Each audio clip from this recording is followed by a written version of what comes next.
Hello, everyone. I'm Donna Fiducia. And I'm Don Neuen, and this is Cowboy Logic Radio.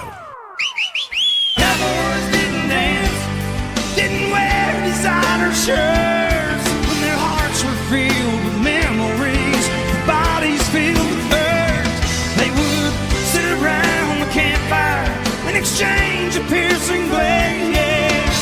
Back when the West was really wild, cowboys didn't dance.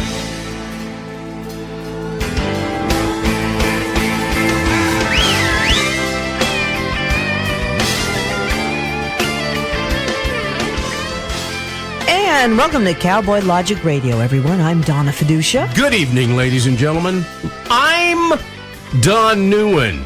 Let me be the first to welcome you all to tonight's riveting episode of Cowboy Logic Radio. Boy, do we have a big show for you. Happy Labor Day, everyone. And I believe that we can now raise all our flags back up because I do believe that the funeral of the century has ended. Oh, that's right. Has John McCain been laid to rest, finally? I believe the funeral has ended. Although, season 2 of the John McCain funeral is going to be airing on HBO, if I'm not mistaken. I think that might be where it is. Hey, it's after Labor Day, so you can't wear white now. I have a white T-shirt. You have a on. white T-shirt That would be on. Blanco Camisa. Yes, and we will get to that in a minute because we'll be talking with our good friend Angelica, who is still trying to be a citizen some 30 years after coming into this country. And that's what we're going to talk about for a couple segments tonight. But Judge Donna, Kavanaugh, should I speak Spanish when we talk with Angelica? No, please stop with your, all you know is colors and clothing. Because you worked in Miami at a clothing store. So that's all you ever learn as far as Spanish is concerned. Actually, that's not true. That's not true, Donna. Well, you learned a few curse words, too, but that That's was in true. Vietnamese. I learned them in Spanish, too. Oh, did you? Yes. I learned how to cuss in Spanish and in Vietnamese. Who did you work with that was Vietnamese? Barry Dang. And where is he? He's still I selling have clothes? no idea. I haven't seen him in probably 35 years. But he taught you all the words you really need to know. Well, let me ask you something. When you were growing up and That's you were true. young, Yeah, I know what you're going to say. You got somebody that speaks a different language than you. What's the first thing you ask them? Yeah. How do you say some bad words, How do you man? say the George Carlin 7 dirty words you can't say on the radio? Some of those I don't even in say. another language. I won't even say those, Donna. But I am fluent in Spanish and Vietnamese when it comes to certain words. Actually, I think the best words to curse in, because it never sounds bad, is French. Yiddish. No, French. No, the Yiddish words Merda. sound bad. I stepped in a big pile of merda earlier today while I was looking around trying to eat a crepe. Crepe. They actually have things in Paris called urinoirs, as opposed to urinals. They installed them in the Île Saint-Louis, a small island in the Seine River near Notre Dame's Cathedral. Why do you even need a bathroom on an island? All you got to do is walk out on the beach and pee. They're saying, And if you got to go number 2, you just float out a ways, right? People in Paris don't like these public loos. Remember, ladies and gentlemen, if you're going to poop in the ocean, make sure there's an undertow. Oh, man. Apparently, that's nature's way of taking care of plumbing. But a new set of 4 eco-friendly but completely exposed urinals have been deployed on the streets of Paris, and they are provoking an uproar from the locals. You're just getting to this? I posted it on Facebook like a year ago. Where did you read that? I had this from last week, and I never got to use it, and I meant to. There's a big difference between darn last funny. week and a year ago, Donna. No, the exposed urinals. It looks like a big trash can. And the people in And Paris guy are walks saying, up to it. A dude oui, oui? walks up to it. Yeah, oui, monsieur. Yeah. Pepe Le Pew. I guess you can't do that in the portable public urinals. no. They haven't. They tried them in New York. It didn't Oh, work. socialism is so cool. Yeah, I know. I love walking my children down the sidewalk in France So and they can- having a 45-year-old pervert peeing in a public urinal. Yeah, or walking down San Francisco streets and being able to see people shooting up and defecating right Well, there. I heard that Who Flung Dung lives there now. Actually, the people who flung dung make about 180 grand a year now doing that. They actually have people that they're paying 180 grand Dung collectors. to pick up all the poo, and they're paying people who pick up the needles even more money because obviously it's a health hazard. Has duty. In San Francisco. Jeez, That's right. It's unbelievable. Double time or something, double pay. How do we get to this? Oh, you can't be wearing white on Labor Day, after Labor Day, because during the summer you're on camisa, vacation, donna. you stay clean, Donna. but after Labor Day it's back to work, so you wear darker clothes. So you don't see all the dirt on your clothes. How do you say your name like if you were a Spanish-speaking person? Donna. My name was Donna. D-O-N-A? Yeah, one N. Donna. Blanco camisa. Actually, ladies and gentlemen, I have to tell you that Donna right now is wearing a T-shirt that says, "I'm a lil redneck." That's because your kids outgrew it, so I took it. There you go. Donna, I have jeans and size T-shirts 2. from Don's kids as they outgrew them. Hey, this past weekend, ladies and gentlemen, we had the honor of attending the new Mr. and Mrs. Danny Hamilton wedding. Yes, we did. And I had to wear, because I was in the wedding, a tuxedo that I couldn't you get clean out up of. good. I couldn't get out of that thing quick enough. Hat and leather shoes, I'm telling you. Difference from the cowboy boots. Oh, yeah, yeah. You clean up good. But you were the star, lady. Not really. You look beautiful. Nah, that's you're just biased. Actually, I The do need star to bring was attention Angie. to somebody. Well, yes, but I mean, for the attendees. Yes. Okay, the guests. I of did the get to wedding. dance, and damn, am I out of shape. God. I danced too. We both danced with the same guy. Yeah, that was fun. Ooh, that was weird, but hey, a lot of fun. He So, can dance, too. I want to bring attention to a young lady who I have known for a lot of years, and she is a Hamilton. She's actually one of the daughters of Kenny Hamilton. She's proud to be a Hamilton. And that was the song Angie sang at the wedding. That's pretty funny. All right, but at any Very rate, creative. back to this serious moment here, Donna. Mm-hmm. There was a young lady. It's one of Kenny Hamilton, who I work with. He's the brother of Danny Hamilton. Kenny's daughter, Bailey. And she looked beautiful. Yeah, she was stunning. She was stunning looking. Her hair was up. She had a beautiful green dress on. Such class coming out of a young lady. That you'd never know I've if you looked at known her- Kenny. Well, I've known her most of her life. I mean, I met her when she was very young, and I think she's probably High school now? high school, college, that millennial age. But how gracious and just what a class act. I was just completely impressed with her. But the funny thing is, Angie and Danny met when Danny was driving the Trump bus. So we're Make making America love again, Make everybody. America love again. There Yep. we go. Hey, Judge Kavanaugh, his confirmation hearing's getting underway. This is huge. It's huge because this seriously upsets the balance of the Supreme Court. And boy, the commie libs on the left are just going nuts. He was nominated 8 weeks ago. He's only 53. He does have a lengthy history, but the lamestream media and all the people who can't stand Trump say, oh, it's not fair. Trump is still hiding some documents. Senator Dianne Feinstein is on the hot seat. She's 85 years old. She does look pretty good for 85, I must admit.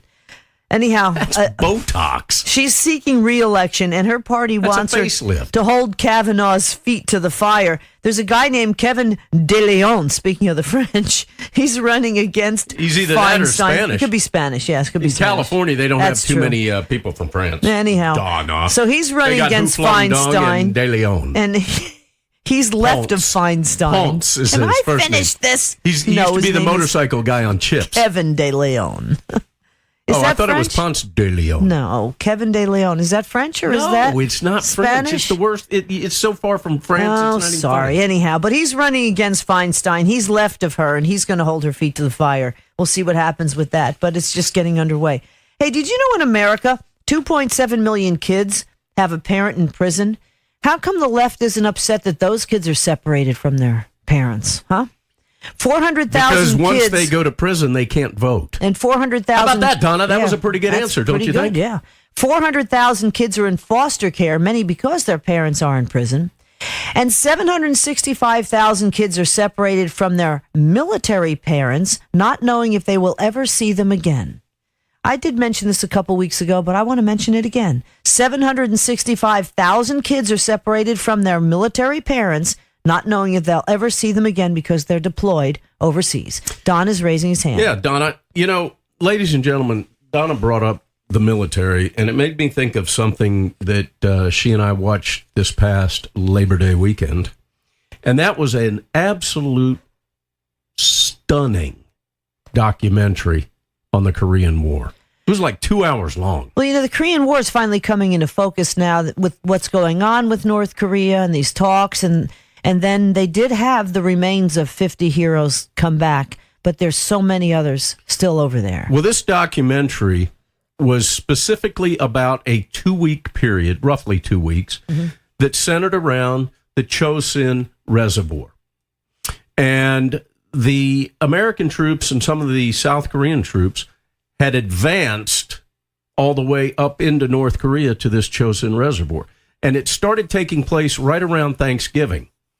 And the objective of MacArthur was to push all the way to the Chinese border. That's what he wanted to do. He felt very confident in being able to do it. What he wasn't ready for was that the Chinese army, as ill-fitted and ill-prepared as they were coming across that North Korean border and engulfing from China. Yeah, engulfing and surrounding the Army and the Marines from the United States. South Koreans. And they were absolutely cut off. And it was a situation, one of the very few times of a major battle in which the United States actually had to retreat. But here's what you don't understand about retreating. If you are going to be successful in retreating, you have to fight while you're retreating. And these guys had to go about 80 miles from some of these other camps that were up near the Chosin Reservoir.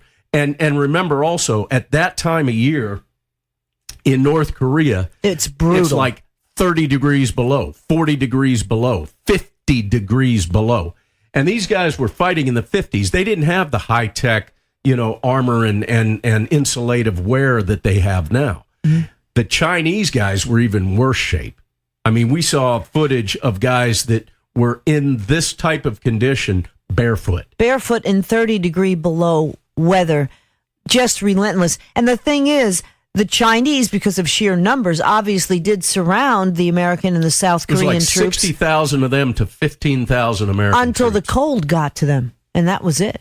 Yeah. And then they pretty much were gone. But, find it. It's on Amazon Prime, ladies and gentlemen. It's about a 2-hour documentary about the Korean War and specifically the Chosin Reservoir. But these are kids. These are kids that are 18, 19, 20 years old. And then we think about what's going on in college campuses today with safe spaces. I mean, come on. And Mark Dice, I think, summed it up really well when he went out and talked to some people on the street to ask them about safe spaces.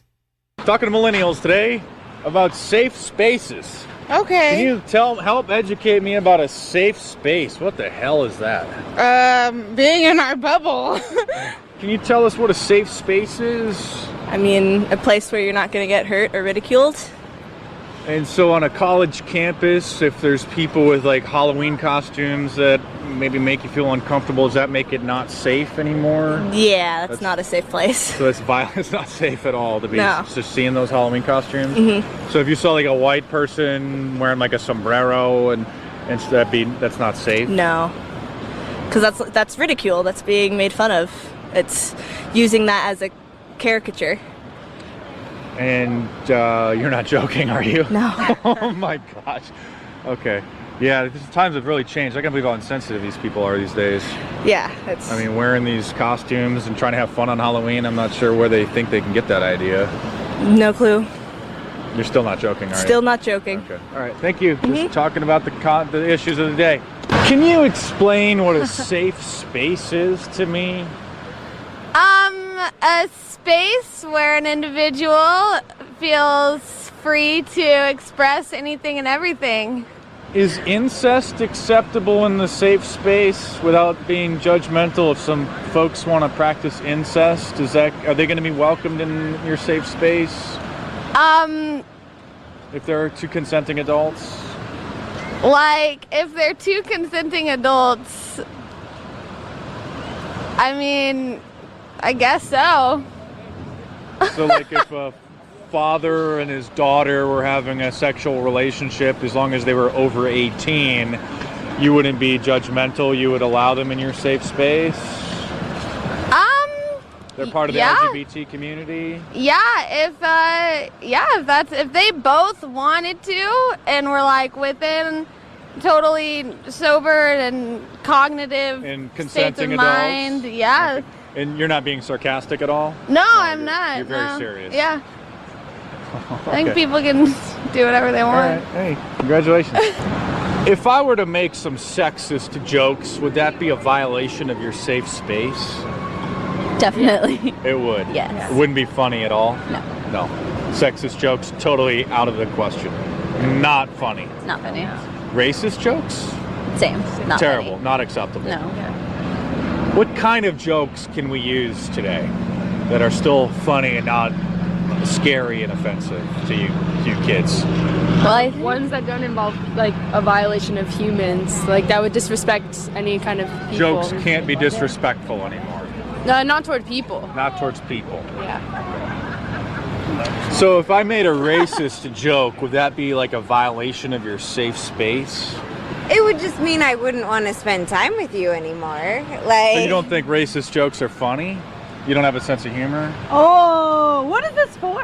For your internet YouTube channel? Or Yes. I mean, I have to okay. say, if you came at me with a racist joke, I wouldn't necessarily, I would use that as a tool to decide. Camera's over here. Yeah. No, I'm purposely looking away from the Okay. camera. Well, we're talking to millennials and trying to find out why they're always crying about needing a safe space. Because nowadays they're just, they're scared. They're scared of the real world. They're children, all of them. Like, seriously, I'm from Idaho, so I'm corn-fed. You understand me? I can't stand half the people around here. Like, me neither. All right, so there you go. That's our buddy Mark Dice talking to millennials in Southern California. Can you imagine, Donna? We're doomed. Can you imagine what some of these soldiers that were fighting near the Chosin Reservoir in the 50s would think of something like that? Well, here's the thing. We lowered the voting age to 18 because For those guys like people that. were going and fighting. I actually think we need to raise the voting age back up to 21, or we need to do what Israel did. Not necessarily make you a soldier or whatever, but you have to pretty much serve the country for a couple of years. See what the world is really like, because it ain't a safe space. All right, well, before we go to break, maybe a month or so ago, I played a song on one of the Cowboy Logic radio shows, and it was a song that a buddy and I, actually, he wrote the song. John Seckman, a good friend of mine, he and I are co-writing some material right now, and I called him up one afternoon, and I said, hey, man, do me a favor and write a song, a funny song, about college-age snowflakes. And so about 2 hours later, he sends me this file. It only It's an took him 2 hours. Yeah, he sends me this MP3 file of the scratch tracks of this, and the kind of the skeleton idea of this song. And that's what we played. We played for you, pre-production tracks. Well, we're not finished with it yet, but I did tell you the last time I played this that I would give you, occasional A progress updates. report? Yeah. So, ladies and gentlemen, John Seckman. I did a little bit on some music here with this, but this is the brilliance of John Seckman. Ladies and gentlemen, I'm a little snowflake. It happens all around you, and you may not even notice. Thousands of snowflakes have found themselves personally victimized by the recent election of Donald Trump as President of the United States. They continue to be emotionally damaged by the idea that the country may be run by someone that they didn't vote for. Campuses across America are doing everything they can do to help put an end to this devastating human crisis. Cornell recently hosted a cry-in where snowflakes could drink hot chocolate and come to terms with the unspeakable tragedy of not getting their way.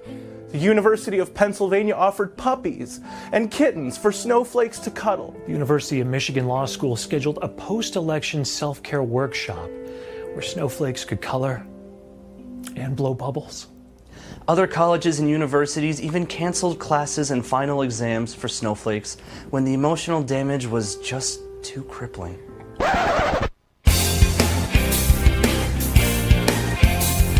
I'm a little snowflake and boy do I pout. Here is my safe space of progressive redoubt. Inside our huddle sessions, therapy poodles. We don't ask your gender cause boy we got oodles.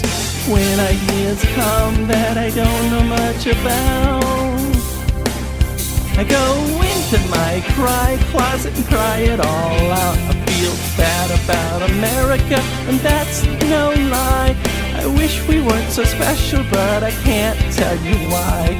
I'm not judgmental, and that's a fact. But if you don't think like me, you should be carjacked. When ideas come that I don't know much about, I go into my cry closet and cry it all out. Hello, I am Professor Chatterbox, and I am happy to welcome you all to Yale. You have the privilege of attending one of the nation's top universities and will get an education that is second to none. You are taking our most advanced humanities course for undergraduates, critical studies in Western thought. But I want you to know, as much as we want you to learn, we also want you to be comfortable. So, class, if any of you feels uncomfortable at any point during this course, I want you to yell out, "Milk and cookies," and our graduate students here will take care of you. When ideas come that I don't know much about, I go into my cry closet and cry it all out. Time for a tuba solo.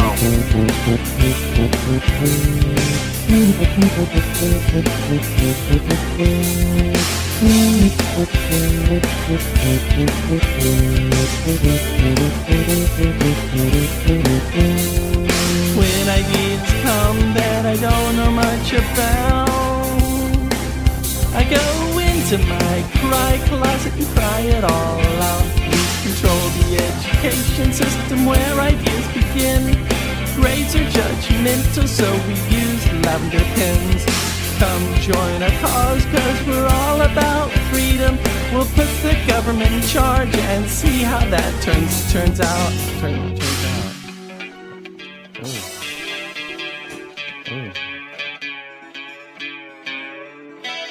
Doesn't turn out too good, folks. Boy, we are in trouble. And then you have my friend Angelica. We're going to be talking to her right after the break.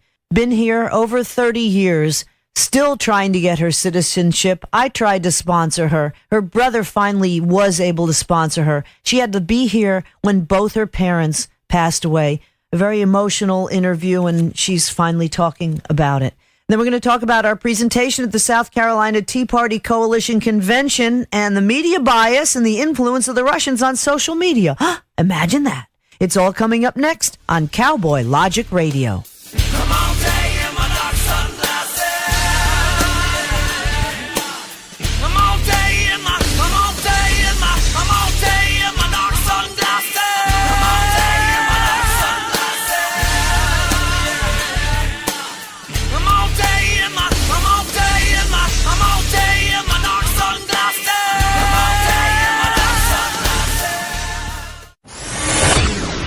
Check us out on the web at cowboylogic.us.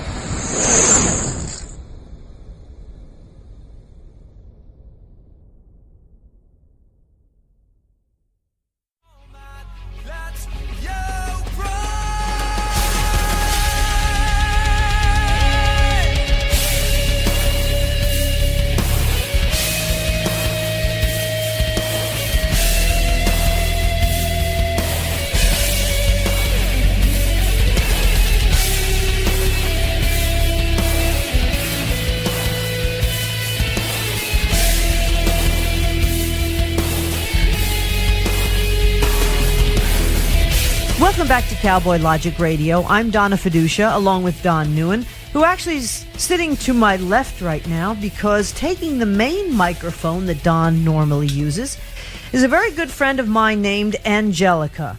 Angelica came to this country from South America, and I want you all to hear her story because it's not unique. This is something that has happened. I think we're going to highlight the fact that we need to streamline the immigration process. But Angelica, welcome to Cowboy Logic Radio. Hi, how are you? Okay. Now, we should say right off the bat that I've known you for probably close to 30 years, 28, 29 years. And I hired Angelica, actually, to take care of my kids. We got her from an agency, and everybody said, you know, the woman said, oh, she's here, she's a legal citizen, and she's looking for work. And obviously you have background checks and the whole 9 yards, okay? You came here, though, from South America on a visa. Correct. Okay. Tell us a little bit about how you were able to do that, because I think initially it was your brother that came here through Mexico. And quite frankly, given his story, I think he's lucky to be alive because of the coyotes and how dangerous that is. Yeah, I admire him because every time he says he don't want to tell us what he went through, crossing the border 30 or 40, I think 40 years ago more. And he helped me to come to this country. I applied for a visa and I overstay, and I wanted to keep on working, you know, for many reasons, help me myself, I will get a better life in here. And I keep on working and going to school and try my best to learn the language and assimilate to this country. See, now when we talk, you did, when you were working for me, I tried to sponsor you. We went to a lawyer who took, I think, $700-800. Correct. And all I heard was, now this is up in the New York area, all I heard was, well, we'll get all your paperwork together, and then you go into wherever it was, Lower Manhattan, you get your paperwork, and you'd wait online for hours. You'd get up there, and they'd say, oh, the lawyer never sent the paperwork. Yeah.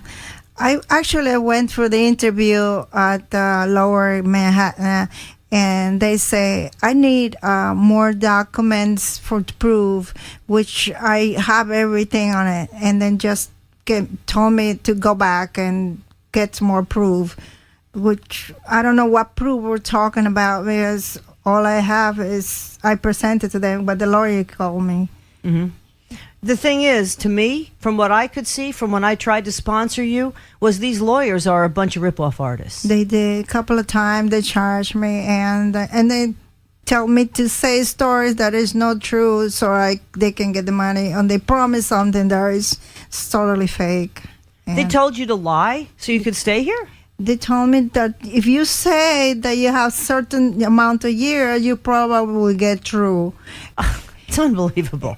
And because what I was presenting was the truth, the ticket that they are playing, it doesn't match whatever the lawyer was telling me to say, like some kind of amnesty, but I wasn't qualified. But he wants me to say that. Mm-hmm. So they want you to lie. Yeah, because he said that's the only way. But I said, when you bring this on document, that's not going to match with what you have in your hand. And then he disappeared, and I was just in the limbo. So I pay another lawyer, and then it didn't work either. So how many lawyers have you had? About 3. How much did you pay each one of those lawyers? I mean, I paid the one, it was like $700-800. Yeah. One I paid probably $1,000. The other one was, at that time, was $800. And another $500. So pretty much about $3,000 going back and forth, but it didn't go nowhere. So I wait for my brother. When he asked me to sponsor me, so I said, okay, so he did. So your brother could sponsor you. Now, through this whole time, initially when you first came here, your mother died almost immediately after you got here, and you couldn't go back to see her. Yeah. When you were working for me, your father passed away, and I remember the anxiety you were going through. He had pancreatic cancer. You couldn't go back to see him because obviously if you went back, you couldn't come back to America. No. So you didn't get to see either of your parents as their lives ended and they passed and you have... I couldn't bury them. What I find to be appalling is that this is not streamlined. This is something... Have you ever been on government assistance at all? Never. I don't like that. See, this is what's so hard because your story is not unique. No, because as soon as I got here, I wanted to go to school. So I went to Hunter College and paid my school in learning English. It cost me like $4,000 just to learn a whole year. You know how it is in English class. So, but I was working at the same time. Because my brother got me a job because he knows he was here legally already. So, and he. This is 30 years, and it's obviously still so emotional. Oh yeah, when every night I thought I'm never gonna come back. Oh, I say that. Let me ask you this: with your parents, now your brother came here illegally through Mexico. That was 40 years ago. He did marry. He had a he was a jeweler. Yeah. He actually had a booth in the Diamond District in New York City, which is very difficult, very, very high I think competition. He was only the Spanish person working there in the middle of a lot of Jewish and Arabics and Americans. But he did marry somebody who was American, so he got his citizenship. Yeah, through that. But he really married for love because he has a big family with them. So right. So, but the thing is, because you did have one sibling here, you were able to come here and, to be sponsored with him. Yeah. Okay. All right. So now let's fast forward to 2018. It's August, the end of August of 2018. It's going to be 30 years in November. It's going to be 30 years in November. And you do have a Social Security card, right? I do, and I have a resident now, and I applied for citizenship. So, but 30 years. I mean, that's insane.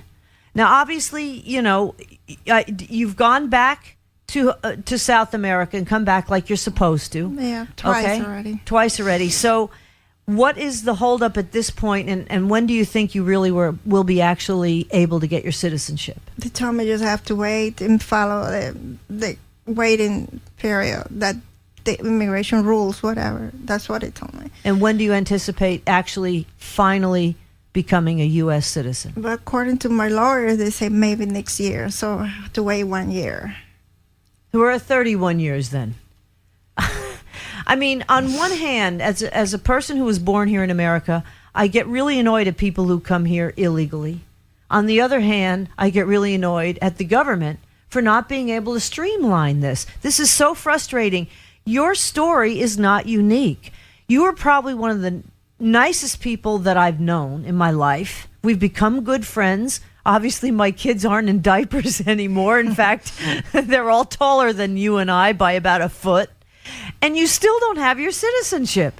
I mean, this is just insanity. Now, again, we've talked with Michael Cutler, who is a former Immigration and Naturalization Service, INS, and he said the real big problem is visa overstays. The real big problem is not that people are coming up through Mexico and we need this wall and all this other stuff, but it's visa overstays. I understand that. But in your case, you never took a handout. You never wanted, you learned the language, obviously. You're going to college. You're trying to get your bachelor's degree at this point. You went to Hunter College decades ago. You've made great sacrifices because you weren't able to even see your parents when they're passing away, let alone to be able to go back home and see the rest of your family. You have a big family. What? Yeah, I 8 believe kids? No kids, because no, I mean you have 8 brothers and sisters. Oh yeah, Yeah. You sure you're not Italian? No. But to me, this is something that is egregious, that this should have to happen to somebody like yourself. Now, obviously, you do hear a lot about some of the people who are here illegally, and some of them do commit crimes. And everybody is different. But to me, the people in general who want to come to this country and want to work and are trying to get their citizenship, and if they don't have any baggage and they don't have any, criminal record, this should be streamlined. I think I don't want to be like regret or anything, but I think I pay a high price not to see you two parents, to say goodbye. It was hard for me, but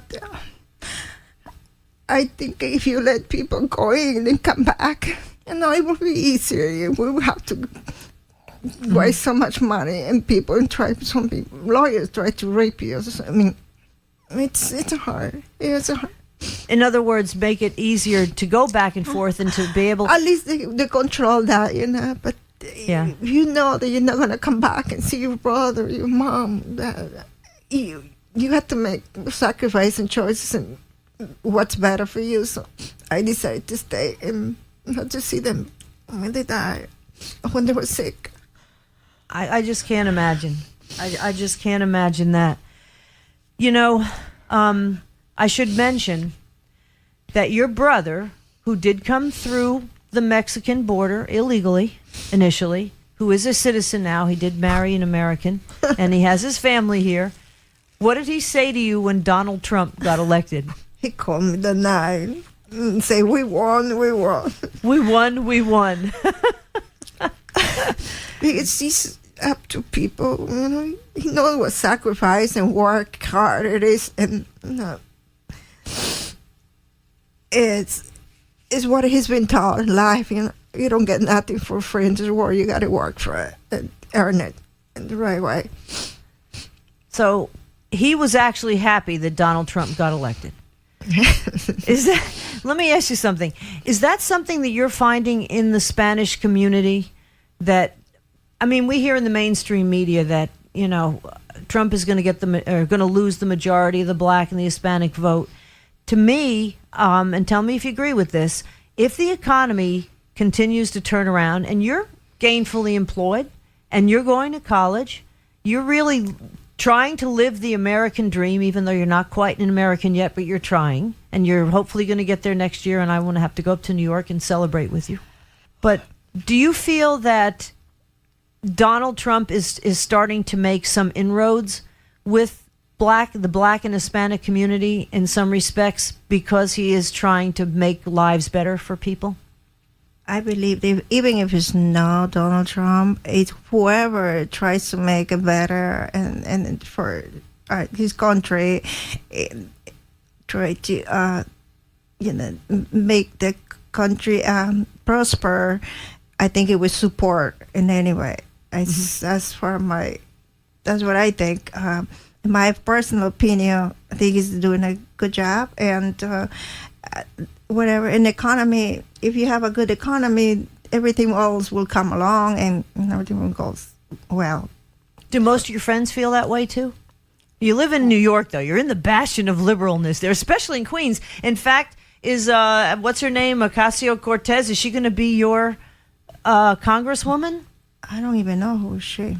She's good. You don't want to know, trust me. She's a congresswoman who's basically a socialist and pushing for, a single payer health care for everybody and free everything and no, college debt's going to be okayed and everything else. Well, any politician, I support any politician that gives a good,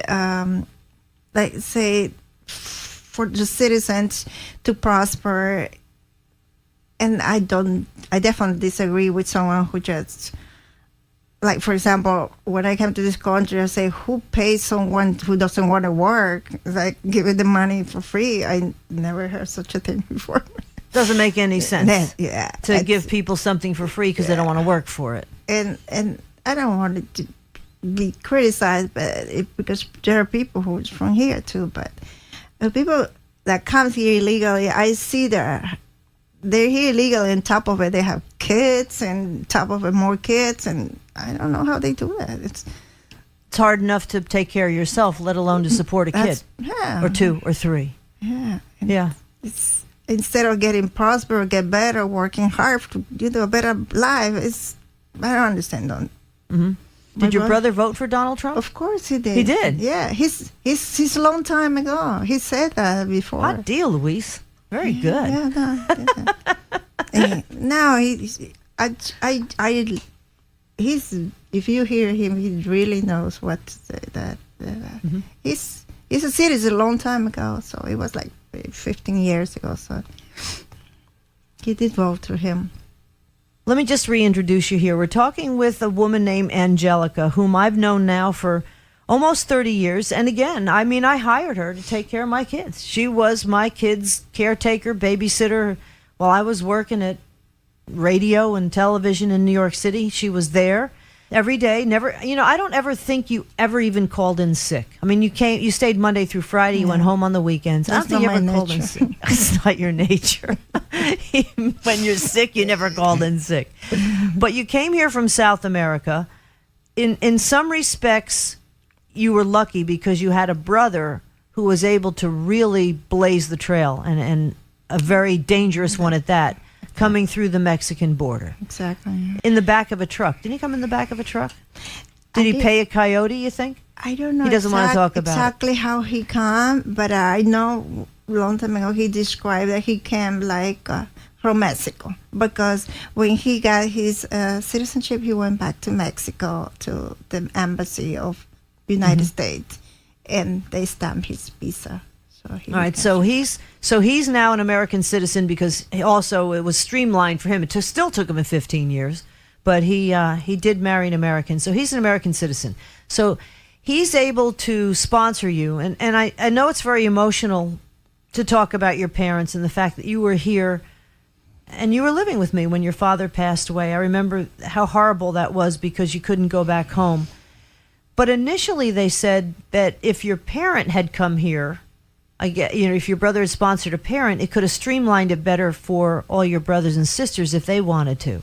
If they wanted to, but it was mainly for me, and my father was sick. So, so but I didn't think a sibling, like a brother or a sister, could sponsor you. Only a parent. But if you didn't have any parent, they allowed a sibling to do that, to sponsor you. I guess the time when you have a closest member of your family, you can ask for them, so we can, try to keep the family together for at least 1 or 2. That's what the lawyers. All right, so I wanted to ask you a little bit about politics, because even though, you're a hardworking person and you're an immigrant that I think everybody thinks is going to just not pay attention to what's going on in America, you actually do really know what's going on in America. It was surprising as we've talked through the years.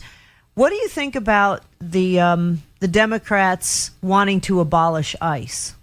Why would they do that in the first? Because those are, I think, formed to take care of the security of the country. If any country we want to keep safe, I believe that doesn't make sense for me.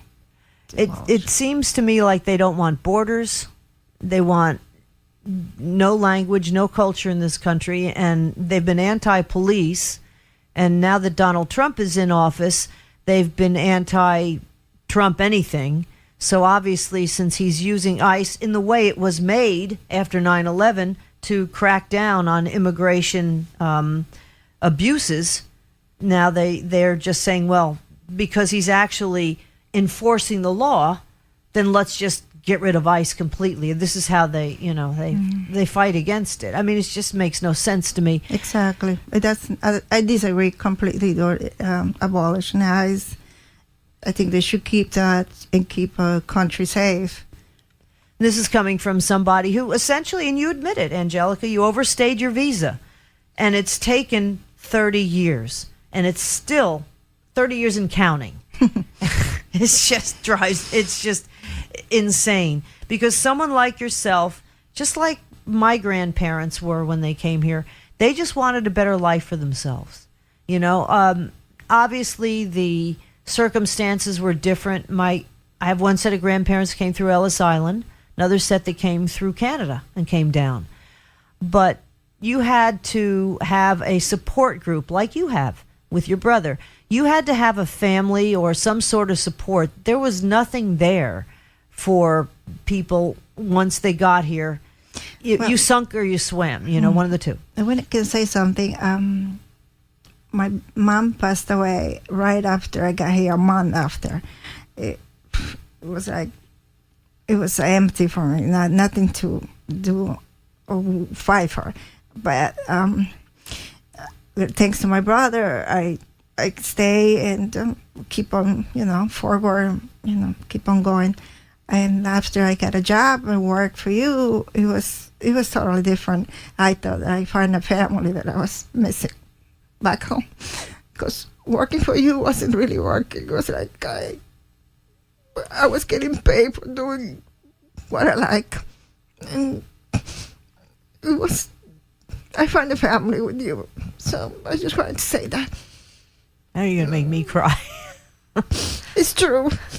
Well, I didn't know you felt. I mean, I loved how you took care of my kids, but no, it wasn't really that. It was just I love to be standing with you. I thought, and someone alone, all of a sudden in a different country without the language, I ended up in a home that I never thought it was such a good American family. I never thought that I'm gonna end up like that. And I really appreciate that. I keep on this friendship, good friendship, that God sent me to learn from you. Wow, I'm kind of speechless on that one because I didn't anticipate that, and I'm totally flattered. I'm very grateful for that. But you make it easy, and your story is not unique, Angelica. There are so many people like you that just want to come here and make a better life for themselves. And it really just frosts my flakes, to quote a friend of mine, that you can't become the citizen you want. It's taken it'll be 31 years before you probably get your citizenship. The good thing is you have been able to go back home because obviously the process was able to be started. You are going to college right now. Right? You want to get your bachelor's degree. Yes. You do have another job still in New York right now. You're a waitress, but you have never ever been on public assistance in the 31 years you've been in this country, correct? What should I? I have two hands, and my parents never told me that working is the best a human being can be grateful for. Wow. Well, we are grateful for people like you and your brother for coming here and making this a better country, because it's people like you that do make this a better country. And I just wish, and I do think that Donald Trump's trying to do what he can. Unfortunately, things just go so slowly. But the whole streamlining of making people become citizens really needs to be done, because the problem is if it does take 30 years, that's why people end up doing things illegally. Well, I understand what Donald Trump is trying to do, is trying to minimize the problem, and I totally understand that the backlog. Everything is backlogged. It's really a lot of bad coming through the border, and if I own my country and I wanted coming people to my country, I wouldn't wish coming drug dealers or killers or smugglers. I wouldn't want that, and I will agree with the president that wants to keep the border safe in any way possible. They think they can do it. I'm not a politician, and I cannot tell you how to do it. But if they know how to, good for the country. In other words, to be able to vet the people better. That's all we need to be able to do. And unfortunately, if they're coming here in droves illegally, it's pretty hard to vet them and weed out the bad apples. Yeah, essentially. It's correct. Who am I to tell a president of a country to rule? I mean, I think it's safe. It keeps us safe, and American citizens. I think it's the proper way the president can do. Do you have some friends in the New York area that feel the same way, or a lot of them I actually you feel did. looking for handouts? I asked them and tried to talk about what's going on, and about the immigration, and they agree with me and say people that come, especially those that were I think 500 people are coming from Central America. One of them, they tell me those are gang members. Because nobody in the world would come with the kids and make it. The 500 kids that they were saying the parents left. Yeah, that's a whole political issue. Well, I'm you've kind of left me speechless here because I'm just really happy you're here. I'm really happy you stayed. And I think we are a better country if we can have more immigrants like you. Angelica, thank you so much. I love you so much. Thank you. All right, folks, we'll have more Cowboy Logic Radio after this.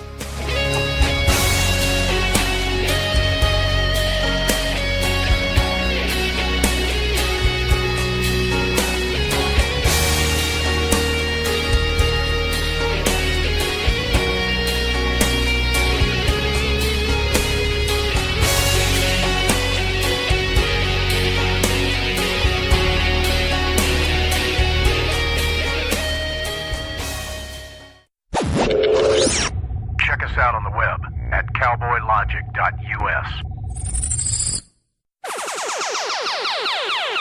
Hello, everyone. I'm Donna Fiducia. And I'm Don Neuen, and this is Cowboy Logic Radio.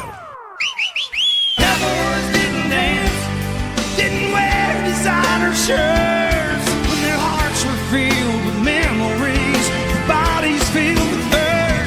They would sit around the campfire and exchange a piercing glance. Back when the West was really wild, cowboys didn't dance.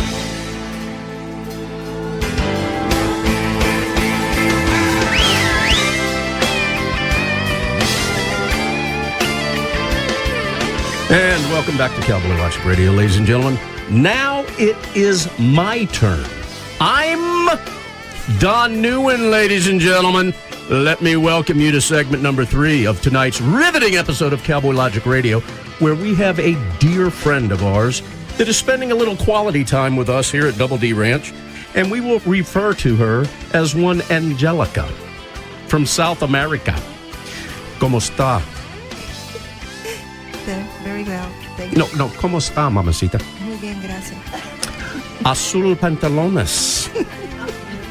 Yeah, perfect Spanish. Negro camisa. Muy bien. Negro zapatas. America, speak English. No, I'm just trying to impress Angelica with my skills as Spanish speaking. You can do it a little better. All right, let me cut to the chase here, ladies and gentlemen. You know, we had not planned on me doing any interviewing with Angelica. It was going to be a special moment for she and Donna, and it was quite emotional. But I need to let you people know that I have known Angelica now for almost 10 years. Yes, right. Okay? And the first time that I met her was up in New Jersey. And I knew the moment I met you that you were an angel. Well, I'm not an angel, but... I don't know. Everything I've seen from you, you're an angel. Thank you. All right? And over the past 10 years, we've had the opportunity to spend very little time together. This particular week has been the most time I've been able to spend with you. But I need to tell you something, ladies and gentlemen. This is it's a quite depressing story that has taken place for the last 3 decades. It's a serious injustice. It's a perfect example of how broken the immigration system is here in America and how the wrong people are taken care of and the right people are not. And I remember 10 years ago when I first met you, Donna explaining the situation in which she tried to help you gain your citizenship and that the immigration lawyers were ripping you off and not getting things done. I had no idea until tonight that they actually were trying to get you to tell false stories in order to be able to evidently push you through the line. But ladies and gentlemen, not only am I close to Angelica, but I also work with a number of individuals that are working and have become U.S. citizens. And you and I spoke with one the other night on the way home from the airport. Yes, okay? Now, I think it's safe to say that the day you become a U.S. citizen is going to be an awfully happy day for you and Donna and me and your brother and all of your friends. I will never cry. I will cry. I might cry. See, I do cry when things get, when I get misty like that. There's nothing better than probably served much better to this country. And I think the payback to my community and my neighbors, what I've been done and waiting for it. Waiting for 30 damn years for it. You know, something else, ladies and gentlemen, throughout the past 30 years, almost 31 years, and correct me if I'm wrong, Angelica, you have faithfully paid your taxes, supported whatever municipality you lived in, did everything a model citizen should do. Why not? I work and whatever it is. Yeah, but the sad thing about it is we've got a lot of United States citizens that don't live with the integrity that you do. And that's a big problem. Unfortunately, someone have to pay for whatever the other one doesn't do. And I also want to tell the people how hard you work. Because I know I work hard. I know Donna works hard. You break your back. You know, ladies and gentlemen, on the drive home from the airport the other night, Angelica and I were communicating in Spanish most of the trip because I didn't. You hear Fiducia chiming in there? You know? So what did he say? Did he say, no, sit down. Camisa azul, pantalones negros? Yes, sit down. That's what I said. But one of the things that we talked about, Angelica, was the type of a schedule that you keep right now, because you're working full-time, and you're going to school. Yes. And you're going to school as much as you possibly can, working full-time. And ladies and gentlemen, the kind of work schedule that I'm talking about is not 9 to 5 with an hour lunch break. I lose all my friends because I dedicate working, studying, working, school. So. Exactly. And then we're talking, correct me if I'm wrong here, 4 p.m. in the afternoon until sometimes 2 a.m. Or sometimes 6 a.m. Yeah. That's 14 hours for all you liberal pukes that are listening. 14 hours a day. And then she goes to school. Yes, correct. That's intense. And you've been doing that for a while, right? Yeah. How's your social life? I lose my friends, like I say. They want me to go out with them and invite me. Now they tire and invite me because I work in the weekends and I go to school and do my homework and during the week. So I'm not complaining. It's what I'm supposed to do if you want to better your life, you know? And you have the opportunity in this country. So I really appreciate what the opportunity I have. And if I hear people complaining they don't have a job or it's because they don't want to look for it and they don't want to work. I would agree with you on that. Ladies and gentlemen, I hope you're paying real close attention to what this young lady is saying. She came to the United States when you were 19 years old, right? Okay.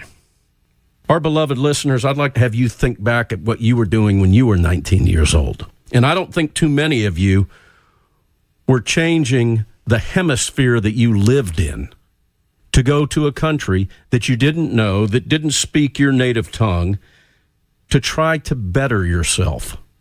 Most of you, when you were 19, were probably going to the state university or going out and starting your life working for a job, and you take, just like I do, everything that Angelica has been talking about tonight for granted. And probably the biggest reality check for me in listening to this interview is the fact that this young lady didn't take anything that I took for granted. She didn't. She values everything I take for granted. And Angelica, you've made me check myself big time. You really have. And for those of you that are listening to this interview, if there's anything that you feel you can do to help, if there's anything that you would like to comment about this, I'd like for you to send me an email at cowboylogicradio@gmail.com, cowboylogicradio@gmail.com. Because there have been, over the past 6 years, very few interviews that we have done, Miss Angelica, that have been this special to us.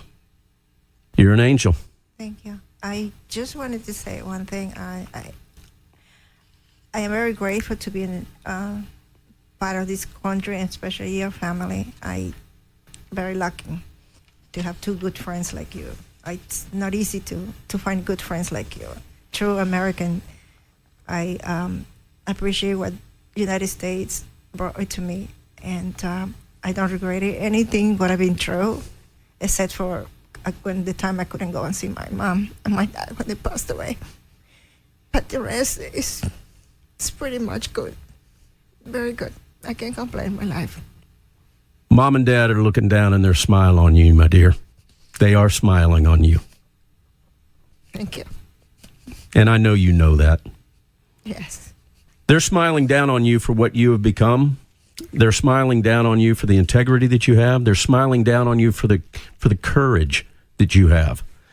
And again, I want to go back to when you were 19. When you first landed on U.S. soil, Wow. you had to be afraid. Yeah, I was like, wow. From a small city, a small town coming here. My brother was waiting for me, of course, but it was a quite experience, shock culture, like they call it. And I was excited to come. I came home and I received a news that my mom was sick. I was waiting. You didn't know that before you came up here, No, right? My mom didn't want to tell me that I was sick because I wouldn't come. Right. But she wants me to do better, get a better future. That's why probably she didn't tell me I was sick. When I arrived here, my brother took me to his apartment with his wife, and it was nice until my sister called me and says only a miracle can save my mom. And how long was this after you were in the United States? 1 year? No, about a year? A month. 1 month? Yes. Oh, my gosh. But my mom didn't want me to go back because it was expensive to come here. It cost me visa so much, and just to stay with my brother. And my brother went back and brought me a picture of myself. So my mom saw me for the last time in a picture. Then I got back to my business, went back to work and go to school, but it wasn't the same anymore. But after a few years, I got kind of over it, and I was getting to well. Then my dad got pancreatic cancer, and they told me they're gonna leave for maybe 6 months. I wanted to go back, but then he says not to come back because it's hard. Life is hard. You're probably not gonna be okay. So I stayed. So then he passed away, and I lost my 2 parents. So like I said before, When is the last time that you were able to go home? I went 2 years ago, 3 years ago. Okay. And after you came to the United States when you were 19, how many years did you stay here before you went back the first time? I went back a year after. Okay. Then come back with a visa again, but then I always stay. That's when I couldn't go back on my. Yeah. And that happens a lot. You're not alone. And quite frankly, ladies and gentlemen, I don't blame them for overstaying their visa because the system takes too damn long to correct the problem. But when they overstay their visa, then they get into some trouble, and it's difficult for them to leave and come back again. Is that correct? But when you overstay, it's you break kind of like disobey the rule or law that the country has. So you probably have to go back and wait over there, or they may not let you come back.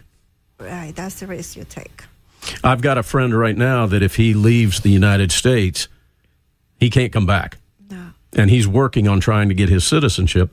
But if he leaves right now, he's screwed. He can't get back.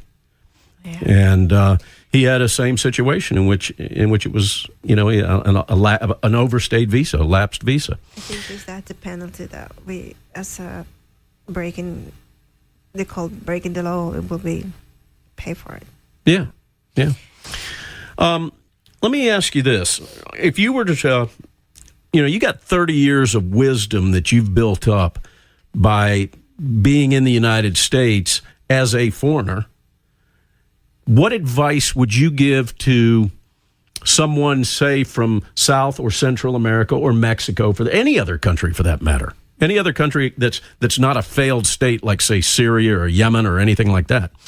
What advice would you give someone that's wanting to come to the United States, that's a lawful citizen, that's a hardworking citizen, that wants to assimilate with the American dream? What advice would you give them if they wanted to come to the United States? Like stay or visit them? Yeah, just like you did. I will tell them to think twice not to go through. What I've been through, I don't want nobody else to go through. Every night, not knowing that you're going to see your family. It's a very hard price to pay.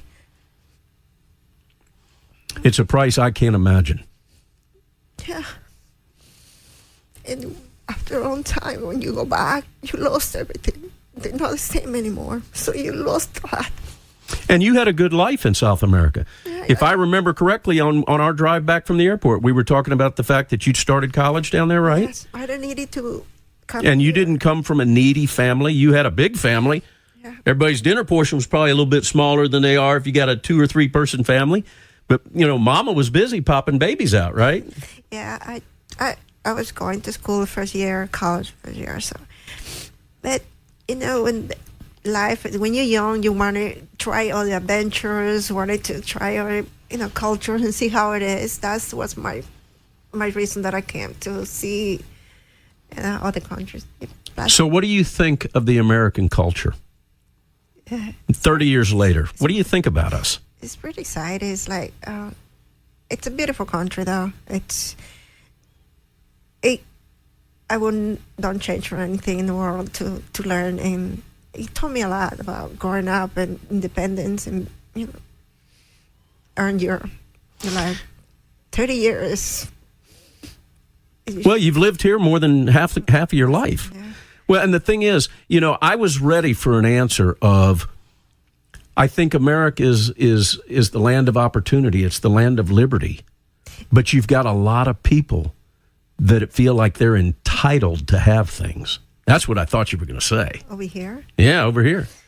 Because I see a lot of entitled people that think that they are entitled to have free things. How dare they think like that way? I wouldn't. No. I'm not saying that you think. How dare they think that way?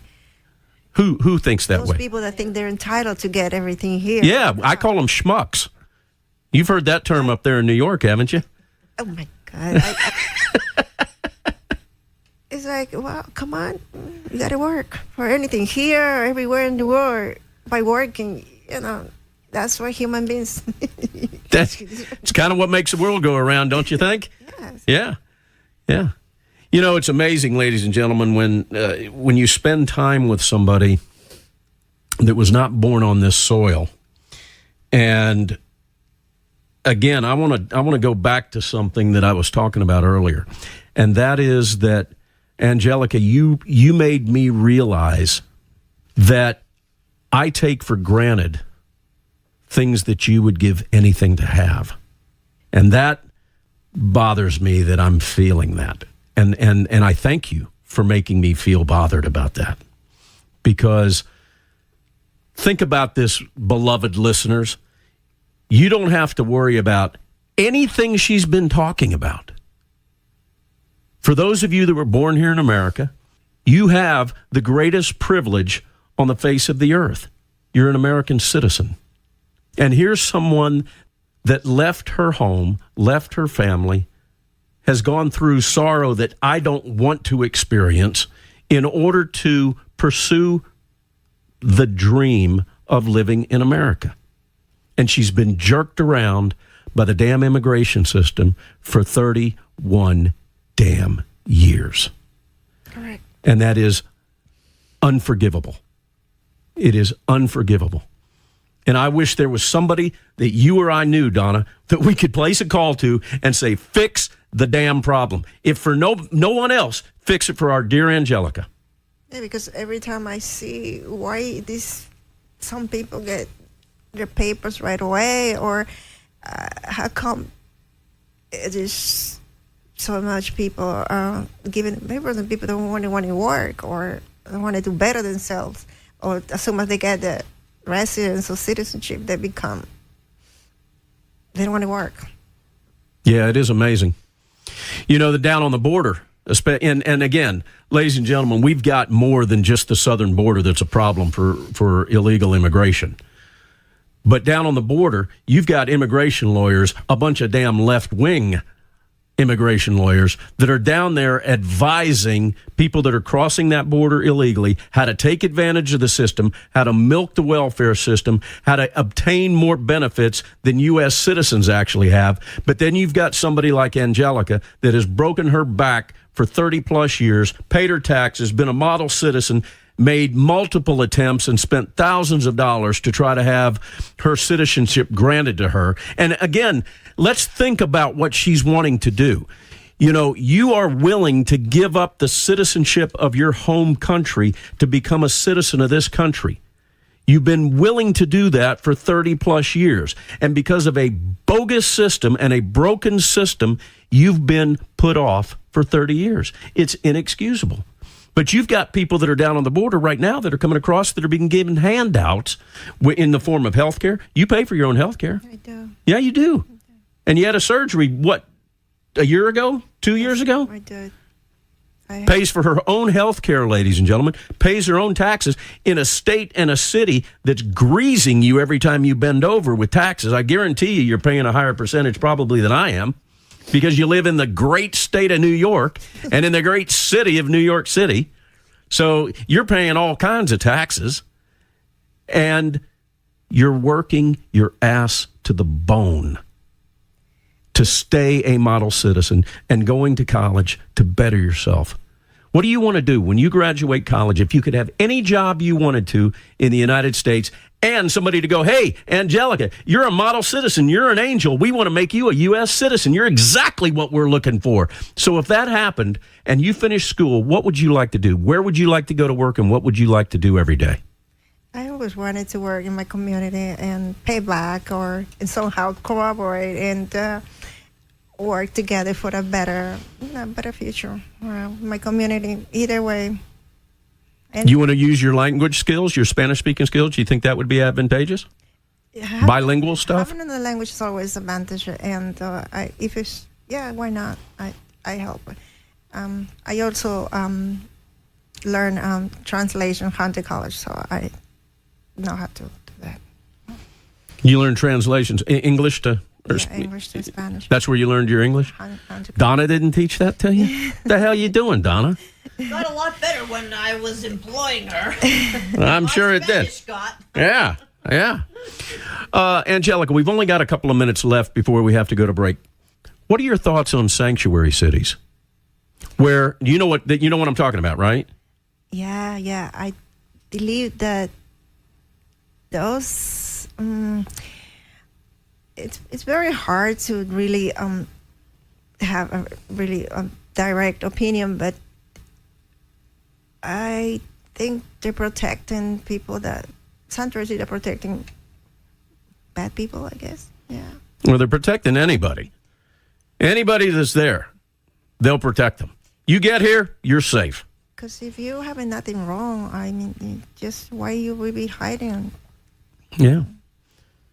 Well, if they come across the border and they come across legally, they're not kicked out. That's been all solved. It's been pretty. You know, it's not like they're going to kick you back out. And this separation of families is a joke too. That's not what's happening. That happens when you send your children up here. I don't think you wouldn't be kicked out. I think if you did something wrong, you'll definitely have the right to, prosecute you or take care of it. Because I did nothing wrong. I overstayed, and they never told me to go back. It's just... You just knew that if you left, you couldn't get back. Yeah, but I have to respect the law, and that's, anywhere you have to go by the law. Yeah, but for the record now, you're all squared away. The only thing that's missing from your world is the fact that you're a U.S. citizen. You've got what do you have, a green card? I do have a green card. Is that a resident alien card? Is that what that's called? Yeah, they give me for 10 years, and in the meantime, I apply for citizenship. Ladies and gentlemen, again, if there's anything you feel you can do, write me at cowboylogicradio@gmail.com. Cowboylogicradio@gmail.com. This woman is an angel, and we love you. I love you like a sister. You know that? I love you like a sister. Ladies and gentlemen, we'll be back after this break.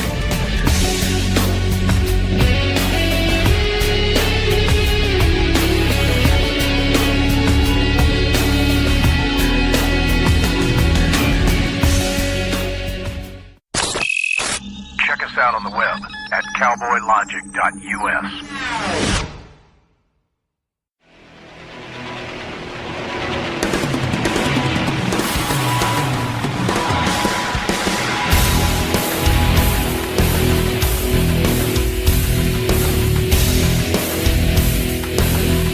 I wanted to get to the mainstream media. Hashtag fake news.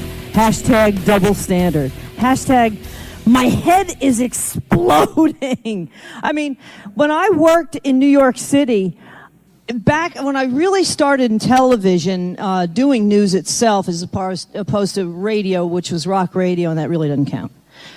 I mean, I couldn't believe back then how things were sort of told to me to do things, but in a roundabout fashion. Well, now they make no bones about it. That really is the big problem. The mainstream media is creating an illusion to fit their narrative at this point. They have no idea what the lack of free press in other countries means. As the Lieutenant Governor was saying also, I mean, if we were in China right now or North Korea, we'd be hauled off. I mean, there's no question about it.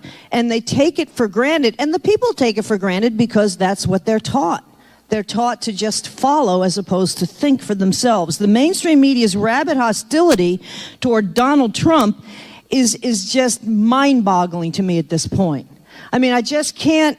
I sit there and I watch the news, and I'm by myself during the day because Don's running the bus company, Star Coaches, and I'm sitting there watching TV going, screaming at the TV, and I'm thinking, thank God nobody sees me because they're going to drag me off thinking I'm nuts because I'm trying to talk to a television and give my other side. But the mainstream media has really destroyed, in my opinion, the definition of journalism.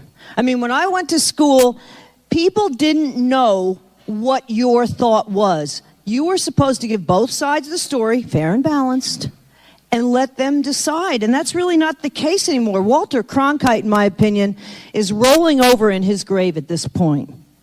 And we really do have to talk. He was a big liberal. He was a commie lib. He admitted he was a commie lib, but after he retired, you never would have known it. Now, Dan Rather, that's another story. Okay, the Media Research Center did some amazing work. It really did. You guys follow them?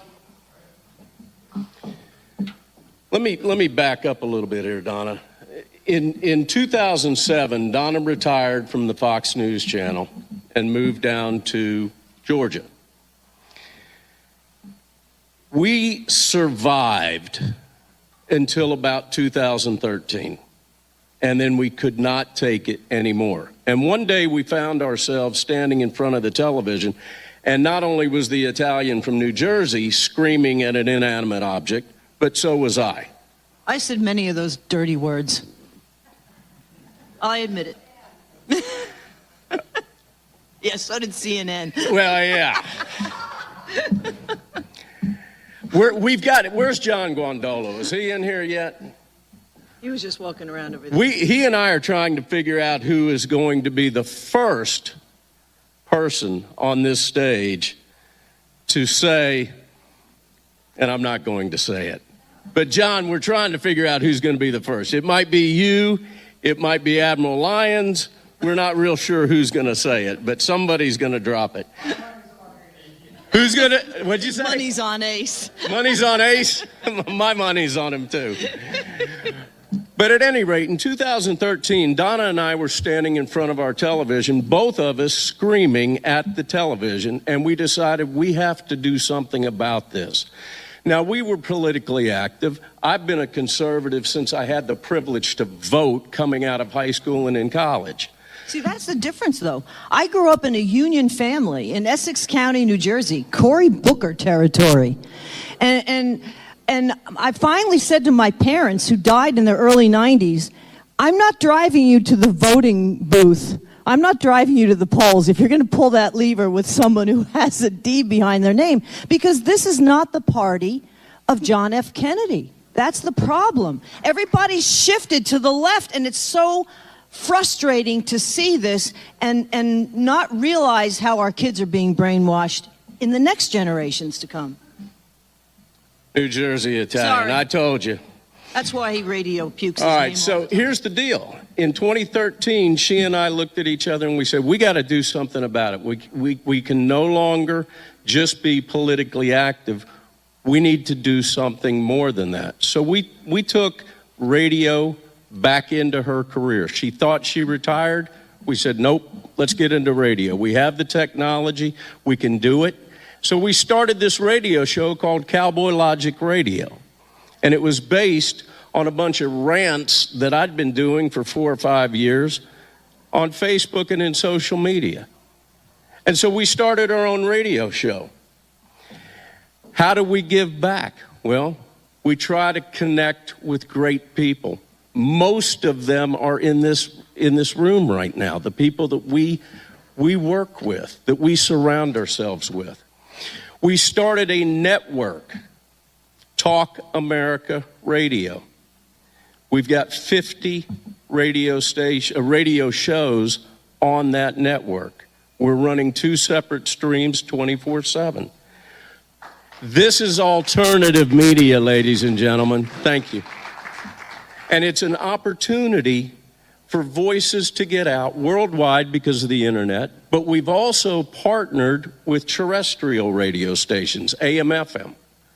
Scott James is in this other room next to us. I hope that you guys will meet him and spend some, oh, he's back there. Hi, Scott. back there. Hi, Scott. At any rate, Scott had the courage and the foresight to say, let's take internet radio and marry it with terrestrial AM, FM, which is hard to break into unless you're somebody like a Sean Hannity or a Mark Levin, or unless you pay a lot of money to get into it. Scott James had the forethought to be able to say, let's marry great programs. So what we do is we provide this internet-based network of 50 shows to terrestrial stations that they can then put over the air from 9 p.m. until 6 a.m. when they're playing repeats anyway, or they're going dark. They now have live programming. All right? Scott James, thank you for what you've done for that. So Cowboy Logic Radio was born, and we've had some of the most phenomenal guests. One of my idols, I'm going to talk about her the entire time we're here. And she's shaking her head. Claire Lopez. 5 years after interviewing Claire Lopez for the first time, I got to hug her last night. It meant the world to me. My bucket list is complete. Really. The mainstream media, though, still, unfortunately, is just so complicit in what's going on. It's just an appendage of the Democrat Party at this point. But the Media Research Center did some unbelievable work. ABC, CBS, and NBC, their evening news, have about 25 million viewers at night. The tone of the coverage on Donald Trump is 90% negative, 10% positive. I don't know anybody who can take that onslaught for a year the way he is, with the way news is reported and things are left out. It's 90% of the time they're making Trump look bad. It's total media hostility.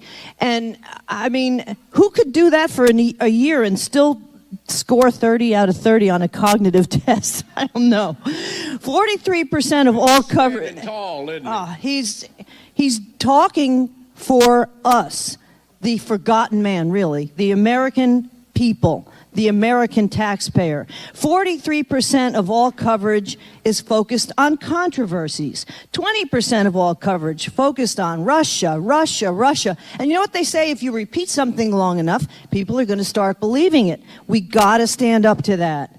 During 2015 and 2016, the mainstream media spent 10% on Obama and his administration, on what Obama was doing. 10% of their time. 90% right now against Donald Trump. They've been morphed into anti-Trump activists. They spend 90% of the time trying to make him look bad. So public education is key.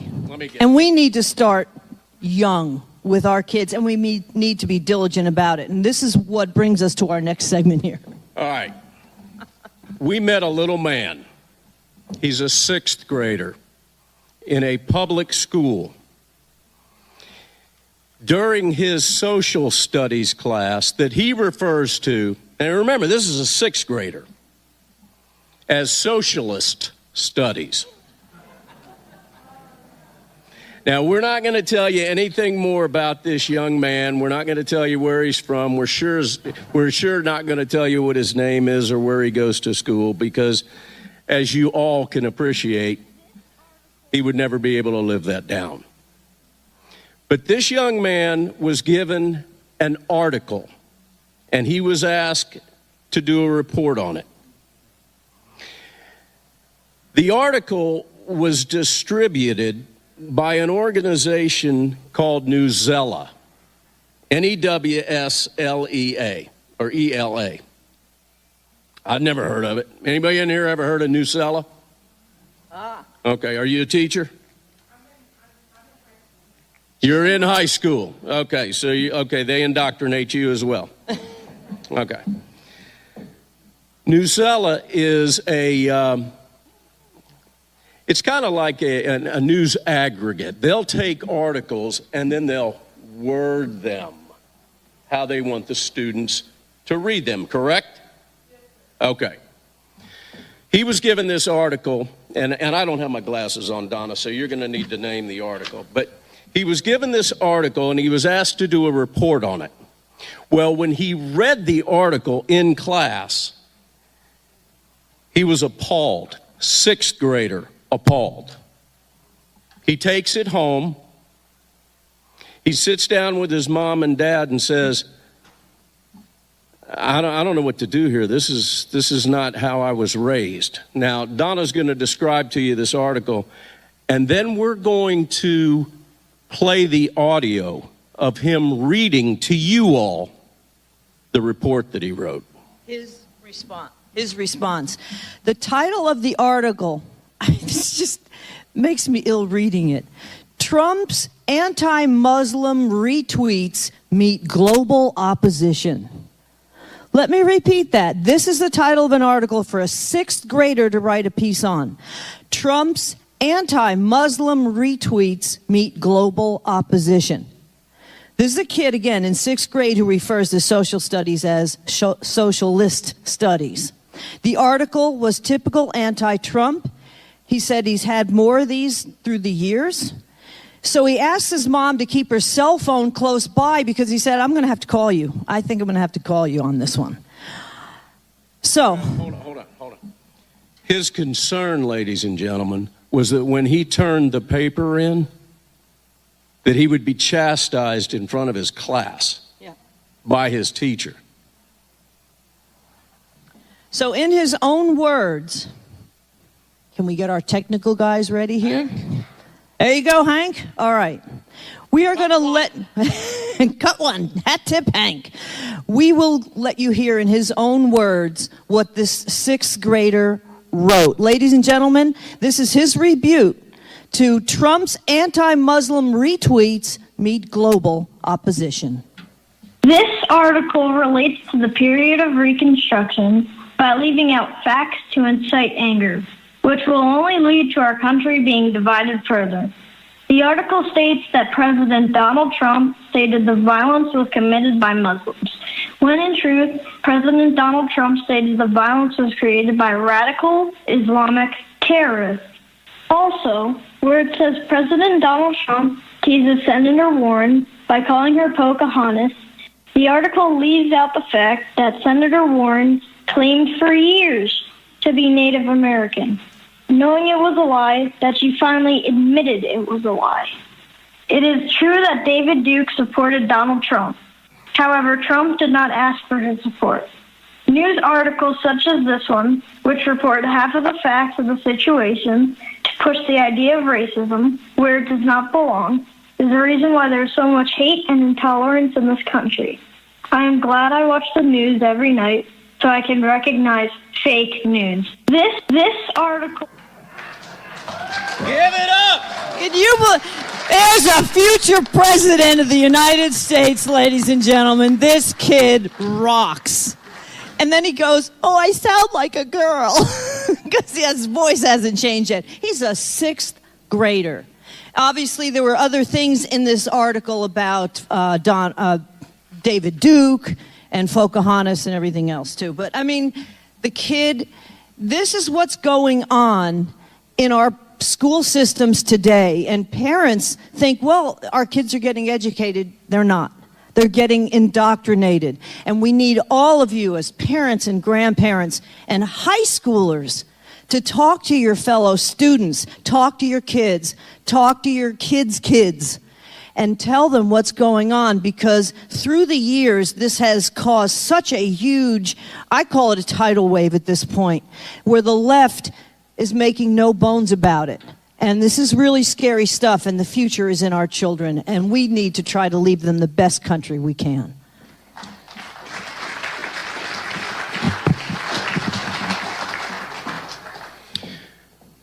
Russia. Now, we're going to talk a little bit here now about the marriage between the mainstream media. How are we doing on time, Joe? We okay? All right. The mainstream media and social media, because as many of you are aware, they're lockstep. There is a 4-story building, and people like Claire Lopez and others can expand on this in much greater and much more of an accurate description than I can. But there's a 4-story building in St. Petersburg, Russia, in which the Internet Research Agency resides.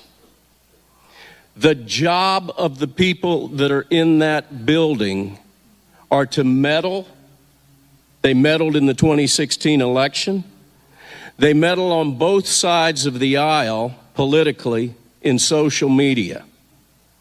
The job of that building is to basically create chaos, which many of these subject matter experts will agree with me. There's no better country that creates chaos than Russia. So this building in St. Petersburg has what they call trolls working in there. And these people that are getting into they get into social media, and they may bring up issues about racism. They may bring up things about politics. They may bring up things about abortion. They may bring things up about gun rights, and they will bring them up on either side of the aisle, either side of the issue.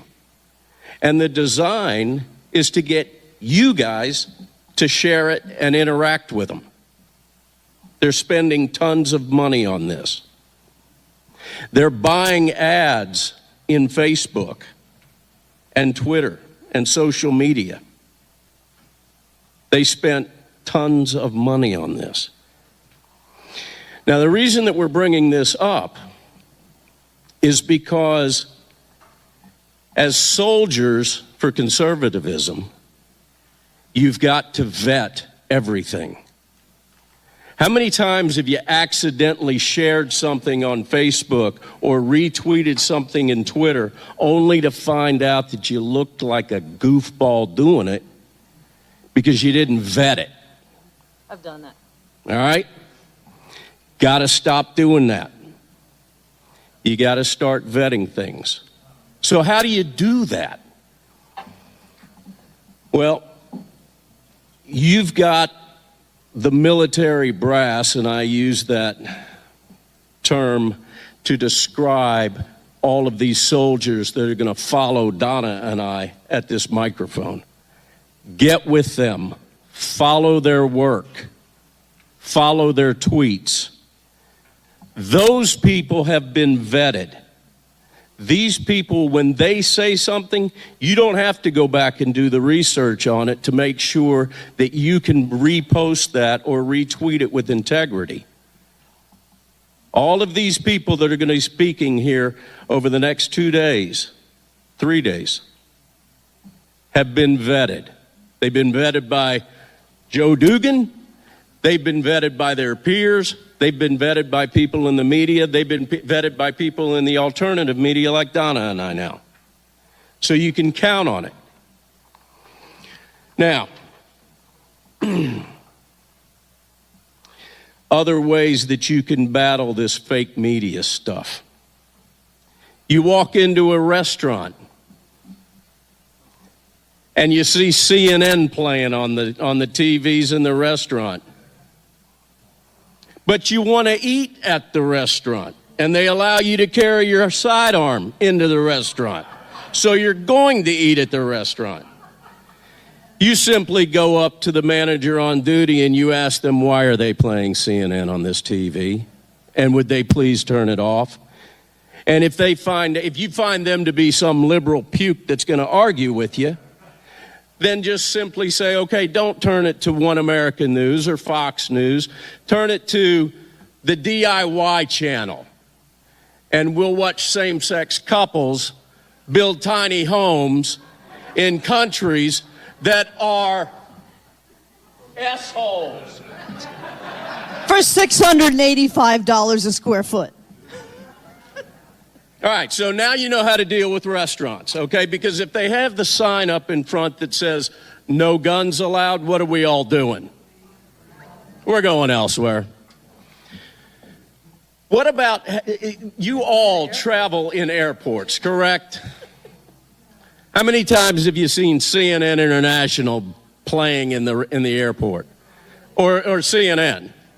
You see Wolf Blitzer or whoever these other people are. Go up and complain about it. Call your local airports. Call the Columbia Airport. Call the Myrtle Beach International Airport and tell them you don't want to see CNN International anymore. And ask them to change it. The squeaky wheel gets a raise, right, Lieutenant Governor? By the way, I need to do a sidebar about something you said about the South. Holding doors, yes ma'am, no ma'am. Fiducia comes down here from New Jersey and had never heard it before. She never had a guy hold a door for her in New Jersey. She never had anybody say yes ma'am or no ma'am to her. She never had anybody stop on the side of the road and help you when you're broken down and not try to steal your car. That's true. We had an old pickup truck, I swear, 30 seconds on the side of the road in Carrollton, Georgia, and I had somebody stop and help. I'm like, this is unbelievable. Yeah. I can get used to this. I'm loving it. I'm absolutely loving it. But, I mean, especially with what CNN just did. I mean, 195 times in a 2-day period, not even. They said the S word. Are you kidding me? George Carlin's #1 rule. That is the #1 word you don't say on the radio or television. The #1. And they go ahead and say it 195 times. If that's not a reason for you to go up to the management of a store or an airport and say, what the heck are you doing? Nothing is. I mean, these people are the problem is people are afraid to say anything because they get shouted down. I call it like the in crowd in high school. If you're not in with that in crowd, you can't say what you want to say. Well, it's too bad. We got to say what we're going to say or else we're going to lose our country. And that is really the bottom line. Okay. I just want to remind all of you that I'm Don Neuen. There we go. And you're not. Hey, we're going to be with you guys for the next 2 days. Joe Dugan has been kind enough and is taking a massive risk in having Donna and I MC this. Well, he's not taking a risk in having you MC it. I'm the risk, right, Joe? Little known secret before we leave this stage, Joe Dugan, if it was warmer out, and which it is clearly not, no. Joe Dugan and I, Don Neuen, we're going to do synchronized swimming in Speedos for you all, ladies and gentlemen, but unfortunately we're not able to do that because of the weather. We're there, though. We're there. I think that just might make you go blind, too, but that's another story. I want to leave you guys with one thing before we get off the stage. About this particular convention. All you've gone to CPAC and we've gone to all the conservative conventions and things like that. The one thing that is so cool about this convention is the accessibility that the attendees have to the speakers. Take advantage of that, ladies and gentlemen. Recruit these speakers. Use them as your army in that social media like I'm talking about. They're here for you. They're accessible here. You can't find them when you go to CPAC. You got security all over the place. I want to leave you with one thing that I have said, and then, Donna, if you'd like to close out, I'll be quiet because I'm not a New Jersey Italian. Yeah, you're actually doing very well. Am I doing okay, ladies and gentlemen? I mean, normally, he really does not get a word in edgewise with me. Well, I'm just nudging you out of the way here. I've said something countless times over the past probably 8 years, 9 years. I've said it on the air a lot, and I'd like for you guys to take it with you. If you don't go to bed every night absolutely fatigued from trying to do everything you possibly can to restore the United States of America from the destruction that has taken place, you haven't done enough. You got to work harder. Roll it, Hank. Thank you, ladies and gentlemen.